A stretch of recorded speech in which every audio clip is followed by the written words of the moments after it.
4 बजे से और 6 बजे तक का जो समय है ये भजन के लिए बहुत लाभदायक है। इस समय अगर कोई निद्रा में रहता है तो ब्रह्मचर्य से हीन और कई तरह की मानसिक बीमारियां और शारीरिक अस्वस्थता ये आगे चलकर उसे घेर लेगी। मानसिक बीमारियां, कई तरह से मन डराने लगेगा, कई तरह से मन में ऐसे कुभावनाएं जागृत हो जाएंगी। इसलिए हमारे ब्रह्म ऋषियों ने आज्ञा की है कि 4 बजे से तो उठ ही जाना चाहिए और 4 से 6 के बीच में, मान लो आप 4 से 5 के बीच में सो ही रहे हैं तो आप 5 से 6 के बीच में उठ जाइए। 4 से 6 के बीच के समय में आप उठ करके अपनी भागवतिक दिनचर्या करें। भागवतिक दिनचर्या में जैसे अपने लोग राधा वल्लभी हैं तो प्रातः काल उठ करके अपने गुरुजनों का, रसिकों का सुमिरन करें, गुरु मंत्र का जप करें, फिर स्नान आदि करके श्री जी की मंगला, श्री जी को सुंदर पद सुनाना आदि, या अगर उस समय ऐसी भावना है तो 2 घंटे बैठ करके जप करें।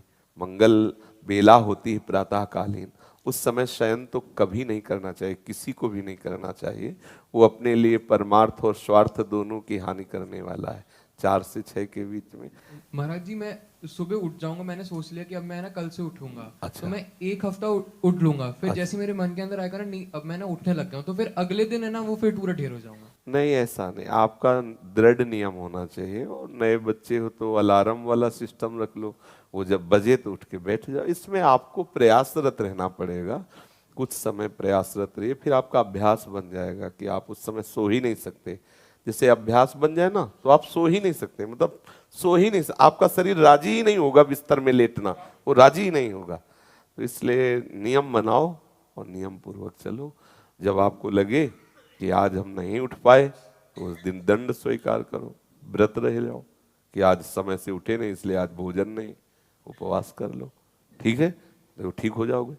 जिस दिन 4 बजे जो भी आप नियम रखो एक पक्का रखो, और जिस दिन प्रमादवश ना उठो उस दिन बस उपवास कर लो, एक बार थोड़ा फल पा लो, जो कुछ बस रहने दो। तो मनीराम ठीक होने लगेंगे। भैया अगर ऐसा हुआ तो फिर तो इसलिए वो सोचेगा घंटा भर की बात, जल्दी उठ जाओ तो चक्क पाले को मिलेगा।